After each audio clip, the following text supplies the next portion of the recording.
What's going on, crew? We are back at Westpack for another episode here with Mark Baker. We are about to dive into a lesson with one of the homies, my boy Stephen Baker, out of Keystone and everywhere else now because Keystone is no longer with us. Shout out to Keystone for introducing us though. But he is a thumb-in bowler. That's the traditional, three-finger bowler that you probably grew up watching people do, but now that two-finger and two-handers have taken over, we don't see too many of those anymore. Yeah. So it'll be nice to be able to dive into some of the things that'll be able to help you become a better bowler. You get a live look into a personal lesson with Mark Baker himself. And as always, we're gonna have some fun. All right, here we are today, and I've got my man Stephen Baker, no relation.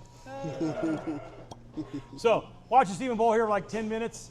Stephen's about a 215, 220 average bowler, and he's really struggling right now because he's trying to play 8. So here's what I want to talk about today. Every day the lanes are different. So, two things are going on. You slide back into your target and you let your head get too far down too soon. So instead of your hand turning it out in front of you, you keep adding rotation early. So the ball's kind of hitting your front target, but it's left, or you really turn it early and you're missing the tape down lane. So all I want you to do, you're trying to play 8, but the ball won't get to the break point where you're trying to play. Move your feet 2 or 3 boards left, move your target to 11, but don't change anything. All I want you to do is think about, move up on the approach about 2-3 inches. You're so far back from the foul line going into your slide, your head gets in front. So when your head gets in front, your shoulder turns and your hand's rotating it too soon. We got to get the ball on the lane a little better and turn it a little bit later so you see the shape where you want it. But the lanes, you want to play 8. The lanes aren't saying let you play 8. You hit 8 and it hasn't worked yet. Let's move. All right. So move up on the approach 2-3 inches closer. So I want to use that foul line as a barrier. Now move your feet 2 or 3 boards left where you've been playing. Now look about 10, 11. Same thing. Keep your head up.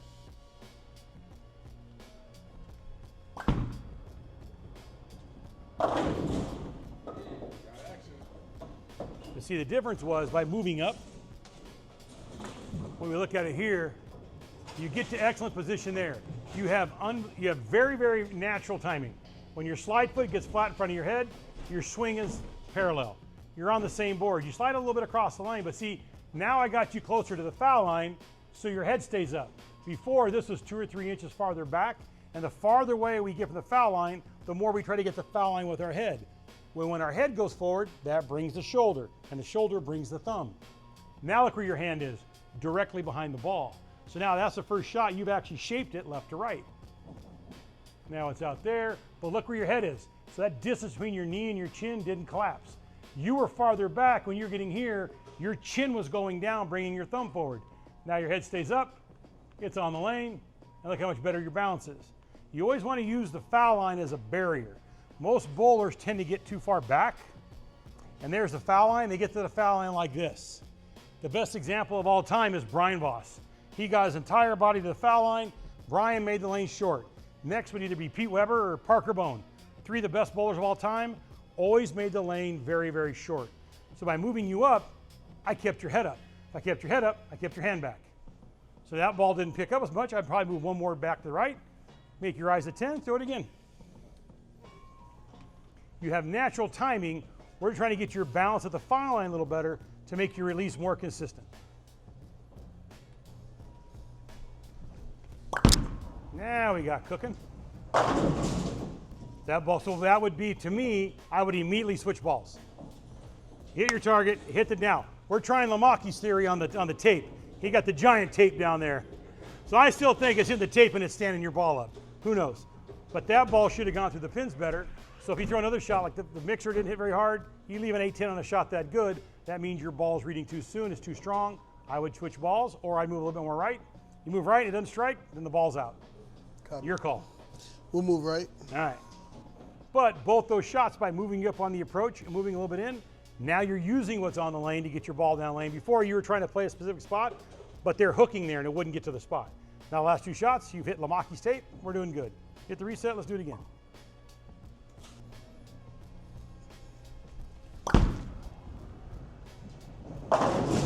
Not bad, not bad. 3 shots from the pocket. You weren't hitting the pocket before. Do it again. Keeping your head up to keep your hand back. We're just trying to add what we talked about earlier in the intro. We're trying to add that rotation later so your accuracy goes up and you have consistent shape down lane. So the strength of your game is your timing. We have to take advantage of your timing, which is pretty natural. You have great timing, and get you a little more consistent in your body position at the release so your hand can do the same thing over and over.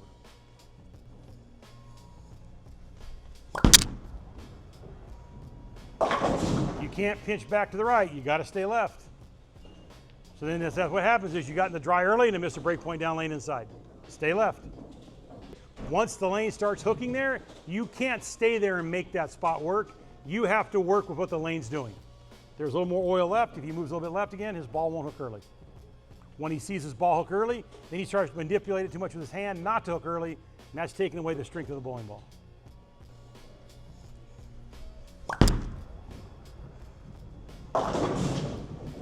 See, here's the tricky with guys that drift right. No matter where I start you, you keep getting to the same place at the foul line. So that negates the move left. Another board left, move your eyes in and keep walking a little straighter. Okay. Like I said, if we were bowling doubles, you'd have switched balls by now. You're trying to make this thing work. Not far off, it's close. With it, though. Huh? I feel like I'm stubborn with it. Oh, you're very stubborn with it, I'll give you that. Most bowlers are. It's much easier as a coach. If I'm the bowler, I'm pretty stubborn too. There we go. That was perfect. But now that's a solid 7. Blower 7's half pocket. Oh, man. Excellent shot, do it again. But see, by moving you a little more left, Stephen, then you use the oil in the lane to get your ball to the spot so it changed directions later. You got good timing, dude. You have to be making more moves. You're trying to make it work. Just whatever the lane's telling you, move. Don't try to be perfect.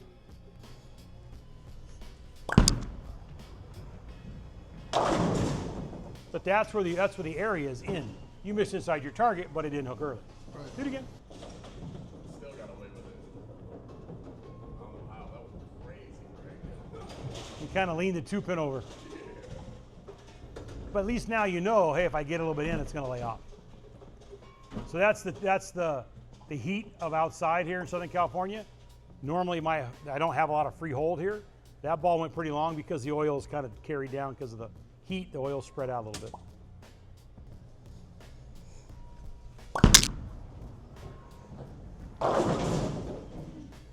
So how long are you going to throw this ball? I'm about to get out of it now. You're about to get out of it. Unfortunately, you shot 160 game 1.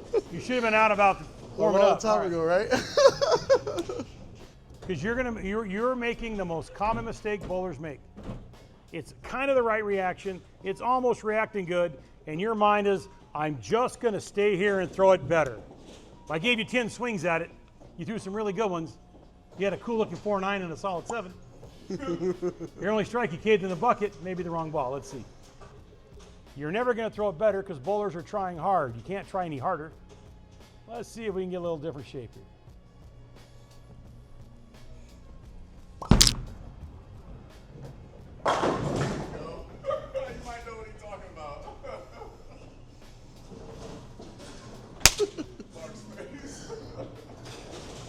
That's what it is, too. I'm extremely stubborn getting out of balls. Like, I feel like, man, I should do it. I keep rolling with it instead of just getting out of it.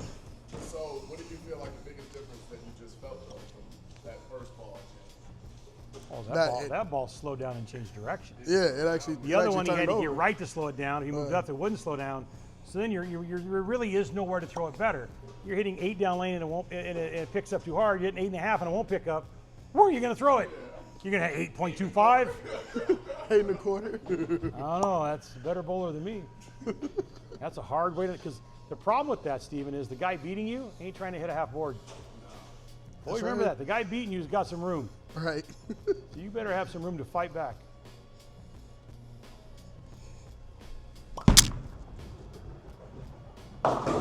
See, that ball changes direction. That's what you want. Now we can move a little left. But see, your last shot picked up. That was the best release you had today because you knew the ball was going to hook. You didn't try to make a hook. Now make another move. Let's bowl. Copy.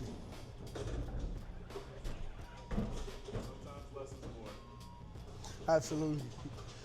It's not less. It's just more efficient. Nobody tries less. They just try more efficiently, and the ball's stronger. There we go. Now you're probably going to look 11.5, 12, somewhere in there. Right. Get between that tape. Keep that head up.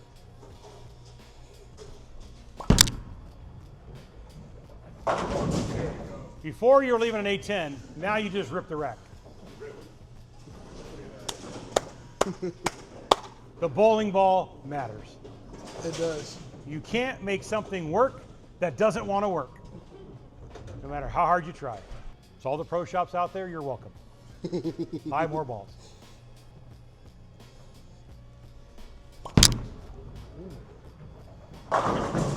Now you're bowling good. You can always tell when somebody's bowling good when they get up here and they toss one, and halfway down they give it, no, that's no good. Ooh, I like that one. I look like that was too far out. But that's why it was the right ball. Of course it was too far out. Yeah. If you got to hit a gnat's ass at 45 feet, take up tennis. Because you ain't beat nobody in bowling if you got to be that perfect. But here's what's happened for the people at home. Happens every day when I coach, when I get people to switch balls. I let them go as long as they want. I don't try to get involved in it. But now that you got the right ball in your hand, how much looser is your swing? It's easy. Because now you know it's going to hook if I just get it close. So your accuracy went up, and your actual release got more consistent because you're not trying to make the ball work. Why? When bowlers throw it good, what do they say? I don't feel my hand, and I just got to get it somewhere over there. Before you were saying, all right, just keep my head up, don't turn it early, get it to roll, got to hit 8. So you're giving the ball instructions, like all these things the ball has to do to work. But the one problem is the ball ain't got no ears. No. The ball didn't hear nothing. I'm just going to do what I'm going to do. You can talk till you're blue in the face. I'm either going to pick up early or not pick up at all. Good luck with you. That's what the ball's saying. The other guy in the bag's going, pick me. I'll help you out. I got you. Yeah, that's exactly what it's saying. Now all of a sudden, now look at your balance. All of a sudden, you're a different bowler. So I want to ask you something. What would you say before just now, before today, your biggest issue you feel like you have? The right ball to use, honestly. Yeah, you feel like knowing the right balls? Knowing the right ball to use. What I do is I come in with a mindset of, I'm using GB4 until I feel like I can't get right with it. It's just not working. But I'm gonna make it work. Like you were saying, you can't make the ball work. But my whole mentality was, I just gotta throw a better ball. So then it's, after your first game. Much better than that. Look at your fingertips coming out of the ball. So that's what I call my jigsaw puzzle. My picture of the jigsaw puzzle. Every lesson I give, I try to get to this spot. So you always see the same thing. The head will be anywhere between 6 and 12 inches outside the slide knee, but his head and his knee are on the same plane, and the ball's going to fall off his thumb onto his fingertips, pretty much at the end of the toe. I think every video we've ever done in here, my job is to get you to look like that. Because then you fall through. Look at him, wait on it. Look out, you can tell. It's on a slide. Everybody been to Cam Bakes. When a bowler throws it good, at the end of the approach, all you see is the right arm swinging and take a step straight back. So you guys can't even stop yourself. It's the universal move. If I'm watching somebody bowl and I see that, well, that's a strike. It's this. Okay, dead strike every time. Because when you don't throw it good, what do? You give it this one. Come on. That means it was okay, but you got to help it. Help. Pretty much my entire life I had to help it. I didn't throw many of those. That's hilarious. That's actually honestly true. As soon as I released it. I struck a few times in my life. I get what you're trying to do. If he watches even more people strike. Oh, yeah. But if you think about what I do for a living, I watch people strike and I watch people miss. So I'm pretty good at being observant. So the people that strike, these are their markers. And the people that miss, these are the markers. I'm just trying to change the markers. But as soon as your ball started reacting better, you completely change as a bowler. Accurate. Same release. Now I got all this room. Because what happened was, here, you've got to have this clear here. All of a sudden you went, hey, how's your reaction? It's good. 10 minutes ago if I said, how's your reaction? I got to throw it perfect. As soon as you say I have to throw it perfect, my forearm tightens up, my shoulders hunch over. I'm like, God, I got to throw it good. Now you got to throw it. Oh, it's my turn? Shit, I'm not even sure where I'm standing. Just get it close, bro. This is going to strike. That's how bowlers are. You know why? Because we don't do neutral. Hey, Steven, how you throwing it? Neutral today, coach. I got a neutral look. Bowlers are extremists. I got the nuts. I'm going on tour. I'm throwing my stuff away. That's what we do. So my job is to get you to confident here. Now, because you have the right ball in your hand, you start throwing it better. So the ball is a big piece of it and playing the lanes. When those two things happen, invariably the physical game comes around. When those two things are wrong, where the wrong ball you're playing them wrong, you start changing your physical game to make a ball work. That's the antithesis of taking a lesson. I'm trying to get you to repeat. Now you're repeating every shot because the right ball's in your hand. So they all have to work together. It's not one, it's not physical game over here, ball choice over here, how I play the lane down here. No, those are like the Venn diagram. They all intersect. And my job, and I'm pretty good at it, making sure they all go together. You were close to being lined up, but you had the wrong ball in your hand. We got the right ball in your hand. Now all of a sudden your physical game, not even thinking about it. Right. How can he identify when his ball's not doing the right thing? So to me, it was always easy. Being an ex-jock, I always rated everything. I rated all my shots, every shot I threw. So I'm a big believer in A- and B+. I hate throwing A+ shots. The worst thing I can do is throw my best shot, because if I throw an A+ shot, everything else I throw the rest of the night feels terrible compared to that one shot. If I'm throwing a lot of A- and maybe B+, I'm going to probably have a chance to shoot 800. They're all pretty good and they're going the right way. So you have to be able to rate yourself. Was I in balance? Did it get close to my target? Did my hand feel okay? Wow, those did, and that didn't do anything at the back of the lane. I'm either lined up wrong or I got the wrong ball. What do bowlers say? They beat themselves up. I didn't stay behind it. I fell off. It didn't quite pick up. Well, you left an 8-10. That ball had no chance. Then you moved to 4-9, then you went light. I'm like, well, there's nowhere for you to throw the ball. So having your own rating system and not being so hard on yourselves. Pros are much easier on themselves, I think, than the guys at 190 to 215. They're by far the toughest graders. So what happens is they're the ones that move the slowest and switch balls the latest.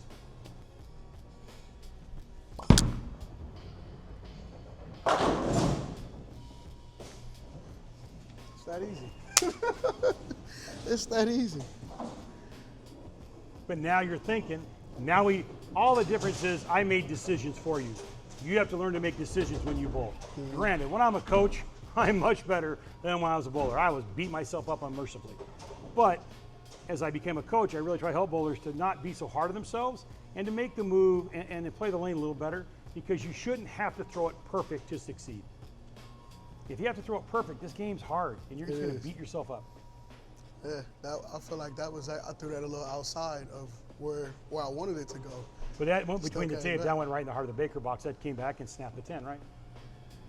Because now you're throwing it better. Now you're in balance with the right ball in your hand. Right. Now you didn't have any area down lane. Now you've got actually a lot of area down lane. Yeah. That's the purpose of playing the lanes correctly with balance and timing and using the right ball. They all three to go together and they intersect each other. They're not individual pieces. Pretty sure that's like 8 in a row. See, you strike to this. Obviously. Keep going till you. And here's how bowlers roll. Hey man, I got a hard stop at 2 o'clock. Yeah, I'm okay. Let me throw a few more strikes. Dude, it's 210s. That 210 freeway is going to get ugly. Dude, I got 14 in a row. I ain't going nowhere. I do miss bowling sometimes. Yeah, I'm good. The traffic can wait for me. I'm smiling at the 605, looking around like, you didn't throw no 15 baggers today. Look at you get around it. Look at you, he's running them out now. Oh, now he's getting cocky. Now, do you see that little walk? Watch here. Watch this little move right here. You can always tell when it feels good. Watch this little move on the bottom. Oh! Bowlers are the best. You guys. It's nice now. Look, we're in the Look at that game little now. move left. Now he's starting to talk a little bit. We're in the game now. Look, everything changed. Ball's at up. 45 feet. He was like a little iffy, and the chord changed. Ooh, I got something now. So we cooking with some grease now. All right. Oh, man.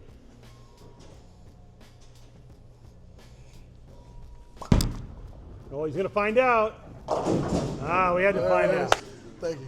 What's the biggest takeaway that you feel like you got other than the ball change? Other than the ball change, my balance. Balance So I moved matters. him up to get his head to stay up. Yeah. People invariably, the foul line matters. The foul line is a subconscious thing. So if the foul line, if you get to it and your foul line's there, your head will stay up, so his head will stay back, so his shoulder can't go forward. So if these dots were the foul line, he was getting in this zone, so invariably his head was going forward. When my head goes forward, remember that distance between my head and my shoulder can't change. So if my head goes forward, look at my hand. If my head goes forward, my shoulder goes forward. Once the shoulder socket turns in, that thumb's coming with it. So he's getting it to pick up early or it wouldn't pick up. We moved him up 3 inches.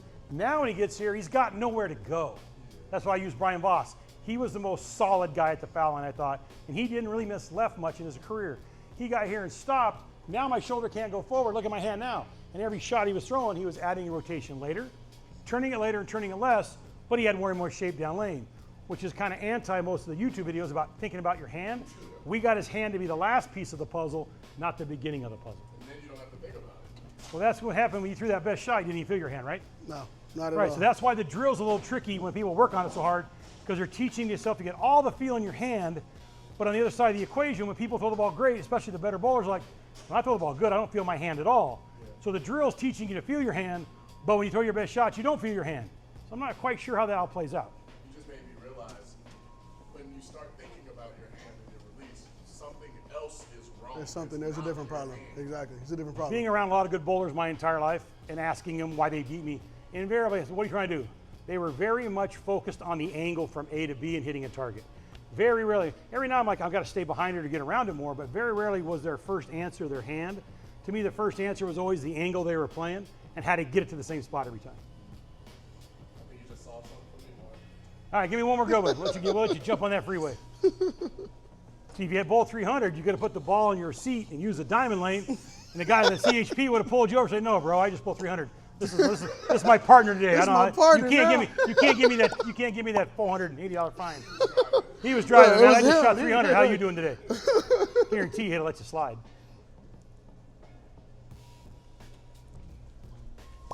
Now we're back on it. Now it's going to pick up. But now if you watch the video, what happened? Your head got low. Yeah, I felt my head. Your head got low, so you had a rotation early, so it made it look like you threw it slower. You didn't throw it slower, the core lay down earlier because your hand was here instead of here. So the launch trajectory was earlier. Hit 3 set, do it again. And you can physically see your head on that. I was about to say, like, So I his head went down, so felt his my hand got head on was down top. too. So the core stood up way sooner, so it made it seem slower. I think I have that same exact problem. Most bowlers do. Yeah. The ability to manage your core is what separates the really, really good bowlers. Balls are amazing if they're used correctly.